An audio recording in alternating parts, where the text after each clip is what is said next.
ኢራን በ18 ቀናት ውስጥ የትኞቹን ከፍተኛ አመራሮቿን ተገደሉባት? አሜሪካና እስራኤል ከ18 ቀናት በፊት ኢራን ላይ የከፈቱት ጦርነት ከተነሳበት ዕለት አንስቶ የኢራን እስላማዊ ሪፐብሊክ በርካታ አመራሮቹን አጥቷል። የቀድሞ ጠቅላይ መሪ አያቶላ አሊ ኻሜኒና ሌሎች ከፍተኛ አመራሮች የተገደሉበት የኢራን መንግስት አሁንም ጸንቶ ቀጥሏል። እስራኤል ከመጀመሪያዎቹ የጦርነት ቀናት በኋላ ረገብ አድርጋ የነበረውን የኢራን ባለስልጣናትን ግድያ በድጋሚ ቀጥላ በአንድ ቀን ልዩነት ውስጥ 3 ከፍተኛ የደህንነት ባለስልጣናትን መግደሏ አስታውቃለች። ጦርነቱ ከተጀመረበት ጊዜ አንስቶ ምን ያህል የኢራን ባለስልጣናት ተገደሉ? በቅደም ተከተል እንመልከታቸው።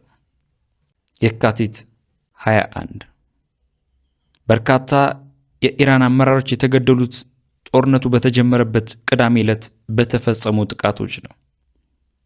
የካቲት 21 2018 ዓ.ም በተፈጸሙ ጥቃቶች ከተገደሉት አመራሮች መካከል እነዚህ ይገኙበታል።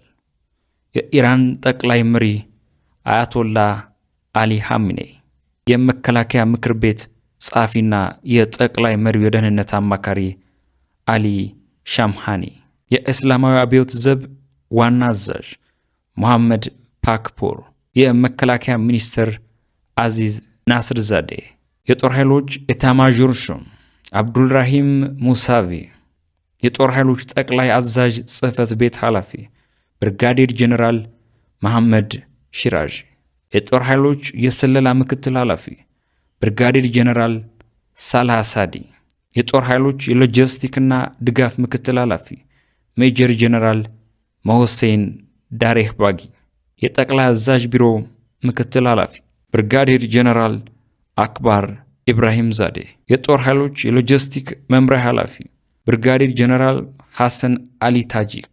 የካቲት 24 የአሜሪካው የዜና ምንጭ አክሲዮስ ያጠናቀረው ዘገባ እንደሚያሳየው እስራኤል በመጀመሪያው ቀን ጥቃት የተገደሉባትን የመከላከያ ሚኒስተር ሰክተው የተሾሙት ሰይድ ማጂድ ኢብን ኢረዛ ኃላፊነቱን በተረከቡ በሁለተኛው ቀን መግደሏን ገልጻለች።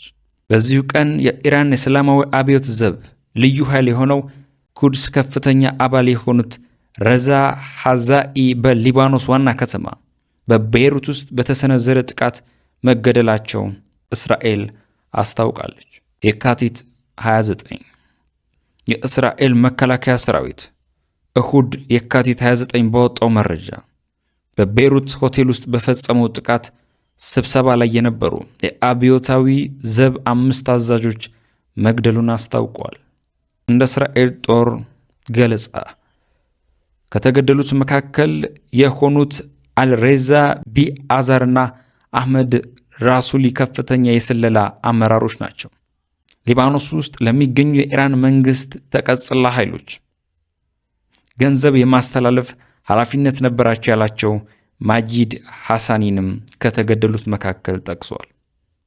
የኩድስ ኃይል አባላት ናቸው የተባሉት ሁሴን አህመድሉ እና አቡ መሐመድ አሊ ተገድለዋል ተብለዋል። በተባበሩት መንግስታት የኢራን አምባሳደር በበኩላቸው በቤይሩት ራማዳ ሆቴል ላይ በተፈጸመ ጥቃት የተገደሉት 4 ዲፕሎማቶች መሆናቸው በመግለጽ ለተመድ ዋና ጸሐፊ ደብዳቤ መላካቸው የኢራኑ ታስኒም የዜና ወኪል ዘግበዋል። መጋቢት 3 የእስራኤል መከላከያ ሰራዊት በዚህ ዕለት ባወጣው መግለጫ ቤይሩት በሚገኘው ሄዝቦህ ውስጥ የኢራን አብዮታዊ ዘብ የሚሳኤል ክፍል የኦፕሬሽን አዛዥ እንደሆኑ የገለጻቸው አቡዳር መሐመዲን መግደሉን አስታውቋል። ወታደራዊ አዛዡ እስራኤል በመስከረም 2017 ዓ.ም በፈጸመችው ጥቃት ጉዳት የደረሰበት ሄዝቦላህ የሚሳኤል ፕሮግራም መልሶ በማደራጀት ረገድ ቁልፍ ሚና እንደነበረውም ገልጸዋል። መጋቢት 8 እስራኤል ከመጀመሪያው ዙር ጥቃት በኋላ ከፍተኛ ኃላፊነት ላይ ያለን የኢራን ከፍተኛ የደህንነት አመራር የገደለችው ትናንት ማክሰኞ ነው። የኢራን ብሔራዊ የደህንነት ጠቅላይ ምክር ቤት ዋና ጸሐፊ አሊ ላርጂኒ በእስራኤል ጥቃት ተገድለዋል።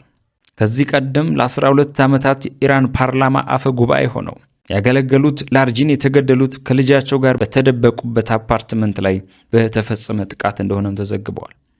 በተጨማሪም ባሲጅ የተባለው የአብዮታዊ ዘብ ታጣቂ ኃይል አዛዥ የሆኑት ጎላም ሬዛ ሶሌማኒ በእስራኤል ጥቃት ተገድለዋል። ኢራን የደህንነትና ወታደራዊ አመራሮች ግድያ እንደምትበቀል ዝታለች። መጋቢት 9 እስራኤል ትናንት ምሽት በፈጸመችው ጥቃት የኢራን የደህንነት ሚኒስተር ኢስማኤል ሃትቢን መግደሏን የመከላከያ ሚኒስተር ኢዝራኤል ካትስ በዛሬው ዕለት ተናግሯል። የእስራኤል የመከላከያ ሚኒስተር ባወጣው መግለጫ ማክሰኞ ምሽት የኢራን የደህንነት ሚኒስተር ካቲባ ተወግደዋል ብለዋል። ኢራን የስለላ ኃላፊው ስለ መገደላቸው እስካሁን ማረጋገጫ አልሰጠችም።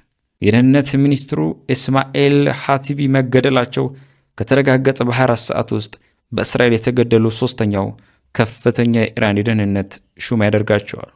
የእስራኤል ባለስልጣናት የኢራን ከፍተኛ ፖለቲካዊና ወታደራዊ አመራሮችን ኢላማ ማድረጋቸውን እንደሚቀጥሉ እየተናገሩ በመሆናቸው የሰለባዎቹ ቁጥር አሁንም ባለበት ላይ ቆም ይችላል።